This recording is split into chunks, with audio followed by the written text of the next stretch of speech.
नमस्कार। मैं हूं डॉक्टर डी.के. जौहर और आप देख रहे हैं रिश्तों की बात थेरेपी एंड टॉक्स, जहां हम रिश्तों, परिवार, मानसिक स्वास्थ्य और समाज से जुड़े उन प्रश्नों पर चर्चा करते हैं जिसका असर सीधे हमारे जीवन पर पड़ता है। आज की विशेष चर्चा में हम बात करेंगे बहुजन अंतरजातीय विवाह की अवधारणा एक थेरेपिस्ट के नज़रिए से। अब मैं आपसे एक प्रश्न पूछना चाहता हूं, क्या केवल कानून बदलने से समाज बदल जाएगा? क्या जाति की दीवारें केवल भाषणों से टूटेंगी? या समाज में वास्तविक परिवर्तन तब आता है जब लोग एक दूसरे को सम्मान और मानवता के आधार पर स्वीकार करते हैं। आज की विशेष चर्चा इन्हीं प्रश्नों पर आधारित है। यह चर्चा किसी जाति, धर्म या समुदाय के विरोध में नहीं है।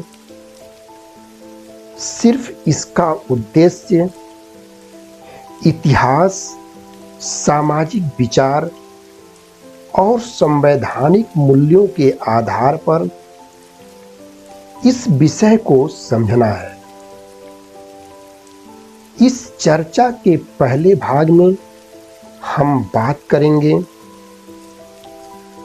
बहुजन की अवधारणा के बारे में।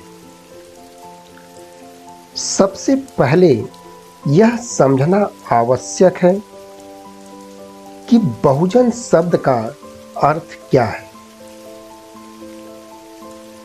आधुनिक भारत के सामाजिक और राजनीतिक विमर्श में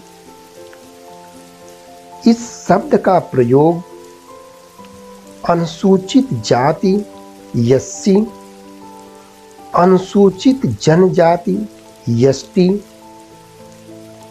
अन्य पिछड़ा वर्ग ओबीसी तथा अन्य सामाजिक रूप से वंचित समुदायों के व्यापक समूह के लिए किया जाता है।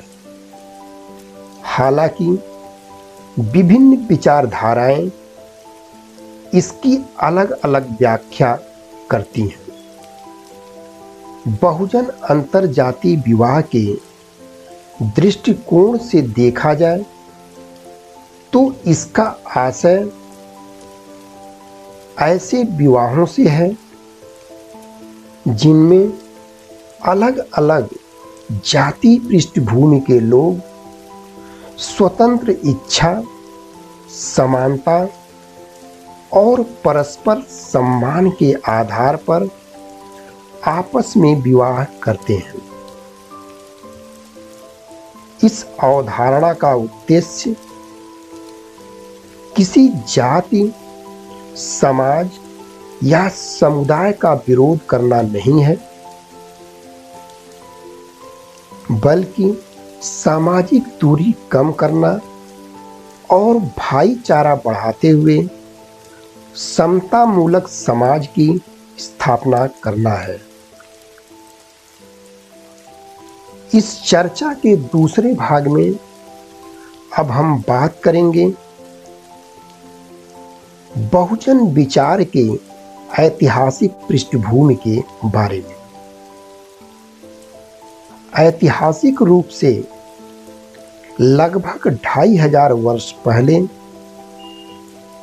तथागत गौतम बुद्ध का संदेश मिलता है, बहुजन हिताय बहुजन सुखाय, अर्थात बहुसंख्य लोगों के हित और सुख के लिए कार्य करना। बुद्ध ने मनुष्य की श्रेष्ठता का आधार जन्म नहीं बल्कि कर्म, आचरण और नैतिकता को माना। उनके संघ में विभिन्न सामाजिक पृष्ठभूमि के लोगों को स्थान मिला।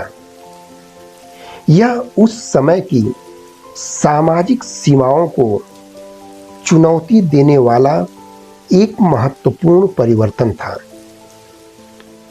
यद्यपि बुद्ध ने इस वाक्य में सीधे अंतर्जातीय विवाह की बात नहीं की, लेकिन उनकी समानता और मानव गरिमा की शिक्षा ने सामाजिक सुधार आंदोलनों को गहराई से प्रभावित किया। 19वीं शताब्दी में महात्मा ज्योतिराव फूले और सावित्रीबाई फूले ने शिक्षा, महिला अधिकार और सामाजिक समानता को परिवर्तन का सबसे बड़ा माध्यम माना। उन्होंने जन्म के आधार पर ऊंच नीच की सोच का विरोध किया और कहा कि शिक्षा तथा सामाजिक जागरूकता के बिना वास्तविक परिवर्तन संभव नहीं है। फूले दंपति के दत्तक पुत्र यशवंत फूले का विवाह आधुनिक भारत का पहला अंतर्जातीय और सत्यशोधक विवाह के रूप में माना जाता है।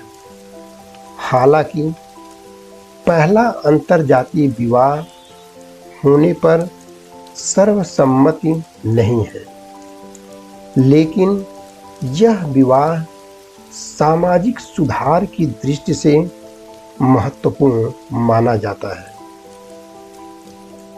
दक्षिण भारत में पेरियार ने आत्मसम्मान आंदोलन चलाया। उन्होंने ऐसे विवाहों को प्रोत्साहित किया जिसमें दहेज और सामाजिक दिखावा का विरोध हो और वह तर्कशीलता पर आधारित हो।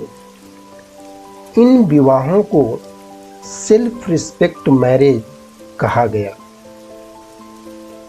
साहू जी महाराज का विश्वास था कि यदि विभिन्न जातियों के बीच अंतर जातीय विवाह होंगे तो जातियों की कठोर सीमाएं धीरे धीरे टूटेंगी और समता आधारित समाज बनेगा। उन्होंने अपने राज्य में अंतर जातीय विवाह करने वाले जोड़ों को न सिर्फ संरक्षण दिया बल्कि उन्हें प्रोत्साहन भी दिया। वे मानवता को जाति से ऊपर मानते थे। बाबा साहब भीमराव अंबेडकर ने अपने ऐतिहासिक धरोहर एनिहिलेशन ऑफ कास्ट में जाति व्यवस्था के उन्मूलन के बारे में लिखा है कि जाति के विनाश का वास्तविक उपचार अंतर जातीय विवाह है।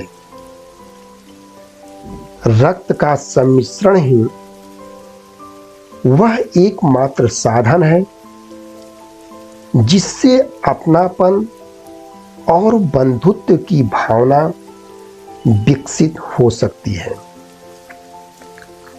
उनका मानना था कि जाति की दीवारों को केवल कानून से नहीं तोड़ा जा सकता, बल्कि अंतर जातीय विवाह एक महत्वपूर्ण माध्यम बन सकता है।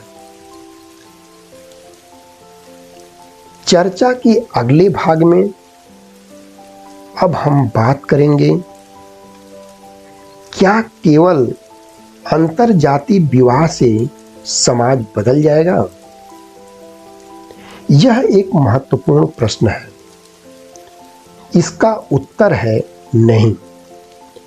केवल अंतर्जातीय विवाह से सभी समस्याओं का समाधान नहीं हो सकता। यह सामाजिक परिवर्तन का एक संभावित माध्यम हो सकता है, लेकिन इसके साथ साथ गुणवत्तापूर्ण शिक्षा, आर्थिक समान अवसर, महिलाओं की सुरक्षा, सम्मान, संवैधानिक मूल्यों का पालन और परिवारों के बीच संवाद भी आवश्यक है। तभी स्थायी परिवर्तन की संभावना बढ़ती है। तथागत गौतम बुद्ध ने बहुजन हिताय बहुजन सुखाय का संदेश दिया। महात्मा ज्योतिराव फूले और सावित्रीबाई फूले ने शिक्षा और समानता की बात की। साहू जी महाराज ने सामाजिक न्याय को आगे बढ़ाया और बाबा साहब डॉक्टर भीमराव अंबेडकर ने समानता, बंधुत्व और न्याय पर आधारित समाज की परिकल्पना प्रस्तुत की। इन सभी विचारों का मूल उद्देश्य एक ही है। मनुष्य की पहचान उसके जन्म से नहीं, बल्कि उनके गुण, कर्म और मानव मूल्यों से होनी चाहिए। यदि समाज समानता, सम्मान और संवैधानिक मूल्यों के आधार पर आगे बढ़ता है, तो अंतरजातीय विवाह भी सामाजिक दूरी कम करने के लिए एक महत्वपूर्ण संभावित माध्यम हो सकता है। अब आपकी बारी है।